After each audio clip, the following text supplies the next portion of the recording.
Hi guys, this is an alternate juror that's going to describe what it was like being in the Diddy trial, so take a listen. It's riveting testimony. An alternate, you did not deliberate, but did you agree with the final verdict? I understood the final verdict, and I think if I, because I took a copious amount of notes overall. I took 350 pages worth of notes. Because at the end, we weren't told who was an alternate, who was the main juror until literally the last second. When they were reading when the judge was reading his entire statement at the end, it was like the first 12 are the jurors, the last 5 are the alternates. So we didn't know, even in the jury room, no one treated everyone, we were equal because we didn't know who was who.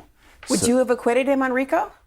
I think reading all my notes and looking back at the evidence, I probably would have reached the same conclusion as the other jurors. What was it about that charge? I don't, the thing with because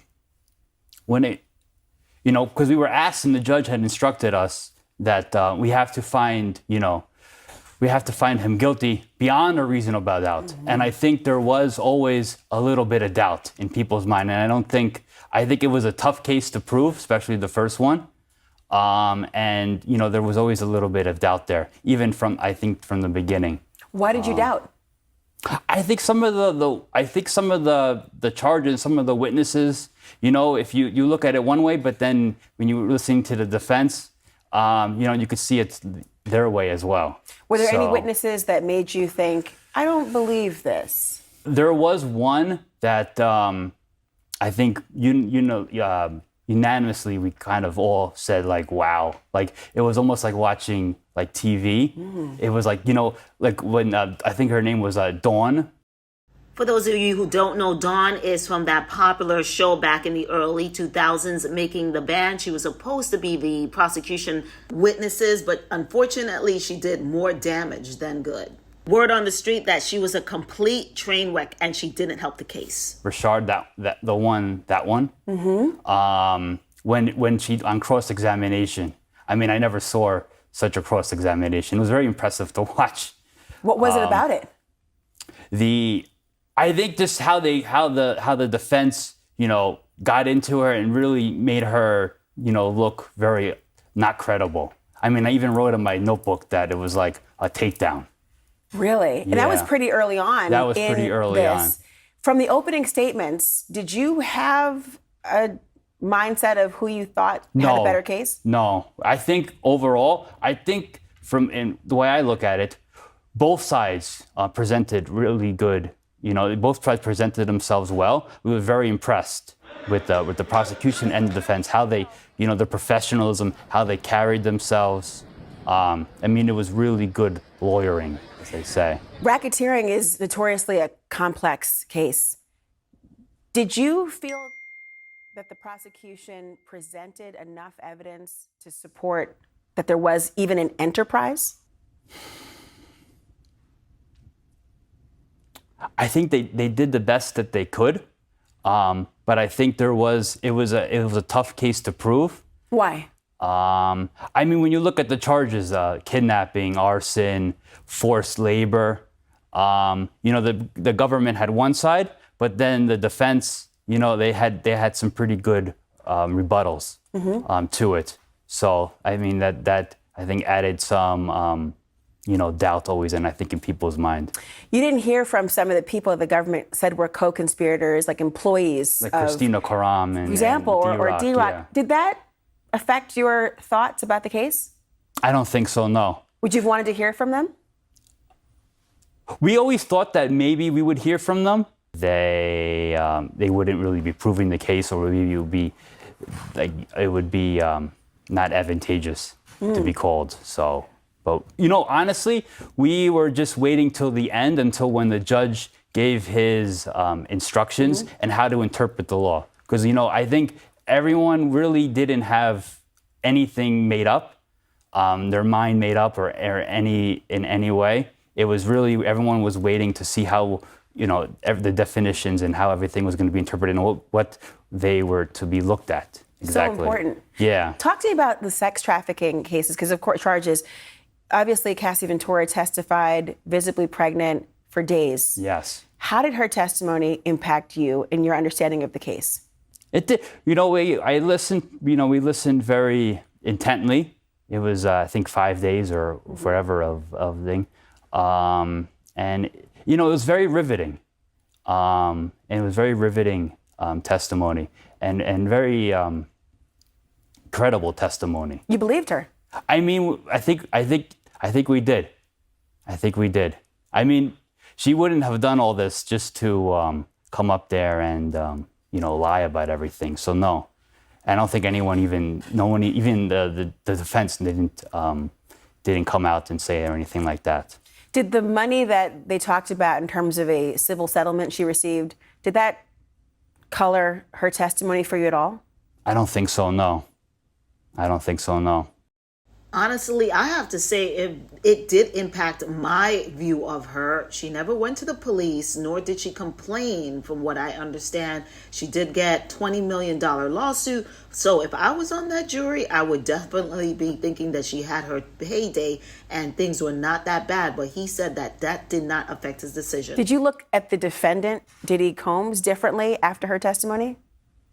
No, I didn't really look at him too much. I mean, I always looked at him because my point of view was just literally at him. He was mostly just very composed and talking with his lawyers and very in control, it seemed like.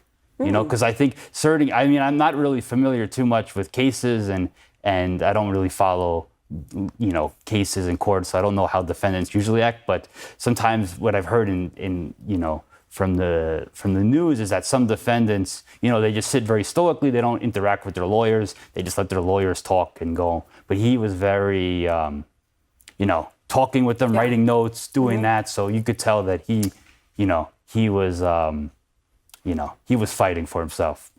You saw some very graphic images, videos. You heard very sexual and graphic details. What was that like, hearing that? And how did it impact how you viewed the case? No, they were very graphic, and but I think overall, we were looking at it from like one side, and it was definitely riveting and eye-opening. What did you see on the videos? The press wasn't able to see it in real time. Yeah. No, I mean, they were showing some of there was both the freak-offs, but it was... Were they showing those videos? They showed, again, the defense and the prosecution showed different clips, so they were very selective. Like the prosecution was showing more, just Cassie just sitting around. The defense showed that? The defense showed that, yeah. Just her sitting around not engaging in sexual activity? Yes. For the prosecution, when you had to have your headphones on and otherwise, what were you seeing then? There was sexual activity, but I mean, it wasn't really. Was it forced? No, it didn't seem forced. Can we stop right there? He said it didn't seem forced. This woman has always said, Cassie, that she was forced to do these things. And this is the reason why some women like myself are wondering, was she really forced? Did she really just like the lifestyle and she was just doing this to keep in this lifestyle? That's the number one question. I want to know, do you consider Cassie a victim, or you think that she just made poor choices and now she's out for a payday? It was actually like pretty tame. Really? Yeah. Did she? It was just a lot of rubbing oil and stuff on there. It wasn't anything too graphic, I would say. Let me ask you, this jury that deliberated did not find sex trafficking when it came to Cassie Ventura. They also didn't find it when it came to Jane. And I want to ask you about Jane in a moment. But did it surprise you when it came to Cassie Ventura that they did not convict on sex trafficking? No, I don't. I think it was a difficult thing to prove, and I think there was always some doubt, whether, because I think what the judge says, it has to be forced. And I think the defense did show some messages where it didn't seem that it was Oh, her text messages. The text when she talked messages. about it. Yeah. That was really important to you to consider. I think that was one aspect. Yes. Did that make you feel that it was consensual? It did seem like it. Yeah. Talk to me about Jane. Even in the go videos ahead. and everything seemed very consensual. Really? Yeah. But she claims that she was raped on a repeated basis. That's why when some women claim that they're raped, sometimes they're not believed. And this does not help sexually assaulted women or women who claim they're raped. How about with Jane? Obviously, she testified for several days, very emotional at times. It was, yeah. What did you think of her credibility? Did you believe her? I think it was very again riveting, long testimony, and I did believe her, at least on some parts. Some parts were a little bit didn't add up as much. Seemed a little strange. What part seemed strange to you? One part for me that seemed a little strange was the night, I think, when Jane was in, when they had the fight. Yeah. It just, the timing seemed a little like you going from like one closet to another closet to it just, something didn't add up there. How about the impact when you heard that her rent was being paid or her lawyer is being paid by the defendant? Did that surprise you? That was surprising, yeah, and it was that it was still being paid. What did you think when you heard that? Wow, it was surprising. Does that surprise you? She's still getting her rent paid by P. Diddy. I guess now she'll have to find a job now that the trial is over. I want to ask you as well about, obviously I'm talking about Diddy as if I know him. Like we know his name because he's, this very famous person.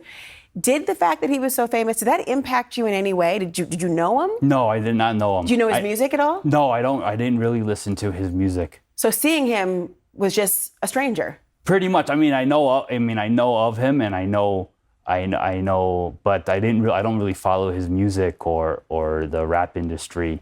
In general, so that might have been why I think a lot of the jurors, I think if you look at their backgrounds, I don't think they were, they didn't follow this or that. That's probably why they were chosen. I was never expected to be chosen, to be honest. Yeah, well, I wasn't even looking for this at all.